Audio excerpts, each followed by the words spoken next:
कहानी किसी एक गांव में रहने वाले मूर्तिकार की है जो बहुत ही सुंदर मूर्तियां बनाता था और इस काम से वो अच्छा जीवन यापन कर पाने लायक कमाता था। ये कहानी आपको सफल बना सकती है। ये कहानी किसी एक गांव में रहने वाले मूर्तिकार की है जो बहुत ही सुंदर मूर्तियां बनाता था और इस काम से वो अच्छा जीवन यापन कर पाने लायक कमाता था। कुछ समय बाद उसको एक बेटा हुआ जिसने कम उम्र में ही मूर्तियां बनाना शुरू कर दिया था और उसकी मूर्तियां भी बहुत सुंदर दिखती थीं। मूर्तिकार अपने बेटे की सफलता से काफी खुश था, फिर भी वह अपने बेटे की प्रत्येक मूर्ति में कुछ ना कुछ जरूर निकलता और बेटे को उनके बारे में बताता था। वह बेटे से कहता, तुमने अच्छा काम किया है, लेकिन अगली बार इस कमी को दूर करने की कोशिश करो। बेटा भी अपने पिता की बात लिया करता। उसने अपने पिता की सलाह के बाद अपनी हर मूर्तियों में सुधार करना जारी रखा।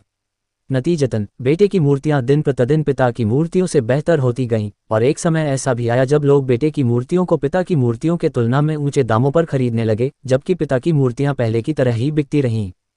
पिता ने अभी तक अपने बेटे की मूर्तियों में कमियां निकालना बंद नहीं किया था, लेकिन बेटा अब बाप के इस बर्ताव से खुश नहीं था। फिर भी वह बिना दिमाग लगाए उन कमियों को स्वीकार कर लेता था और पिता के सुझावों के अनुसार अपनी मूर्तियों में सुधार करता रहा। आखिरकार एक दिन ऐसा आया जब उसके पिता ने उसकी बनाई मूर्तियों में कमियां निकालनी चाहिए तो बेटे का धैर्य जवाब दे गया। बेटे ने कहा, पिताजी, अगर आप इतने श्रेष्ठ मूर्तिकार होते तो आपकी मूर्तियां मेरी मूर्तियों से कम कीमत पर नहीं बिकती। मुझे नहीं लगता कि मुझे अब आपकी सलाह की आवश्यकता है।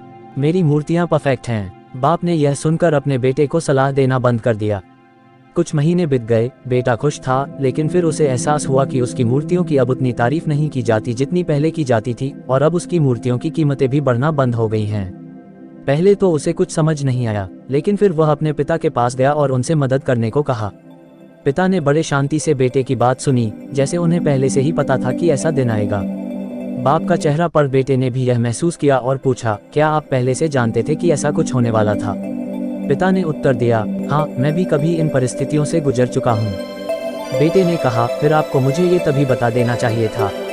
पिता ने उत्तर दिया, शायद तब तुम मेरी बात नहीं समझ पाते। मैं भली भांति जानता हूँ और मानता भी हूँ कि मैं मूर्ति बनाने की कला में तुमसे ज़्यादा बेहतर नहीं हूँ। ऐसा भी हो सकता है कि मूर्तियों के बारे में मेरी सलाह गलत हो, और ऐसा नहीं है कि सिर्फ मेरी सलाह से तुम्हारी मूर्तियाँ बेहतर हो गईं। लेकिन जब मैंने तुम्हें तुम्हारी बनाई मूर्तियों में खामियां दिखाई तो तुमने जो बनाया था उससे तुम संतुष्ट नहीं थे। फिर तुम ही ने खुद को बेहतर बनाने की कोशिश की और उस प्रयास ने तुम्हारी मूर्तियों को बेहतर बनाया और परिणामस्वरूप तुम सफल हुए। लेकिन यह भी उतना ही सच है कि जिस दिन से तुम्हें लगा कि अब तुम्हारे काम में सुधार की कोई गुंजाइश नहीं है, तुम्हारा विकास रुक गया। लोग हमेशा तुमसे अधिक की उम्मीद करते हैं और इसलिए अब तुम्हें न तो अपने काम के लिए ज़्यादा सराहना मिलती है और न ही इसके लिए ज़्यादा पैसा मिलते हैं। बेटा कुछ देर चुप रहा, फिर उसने पूछा, तो अब मैं क्या करूं? बेटे के सवाल के जवाब में पिता ने एक छोटा लेकिन अमूल्य जवाब दिया, असंतुष्ट होना सीखो, विश्वास करो कि सुधार और बेहतर बनने के लिए हमेशा जगह है।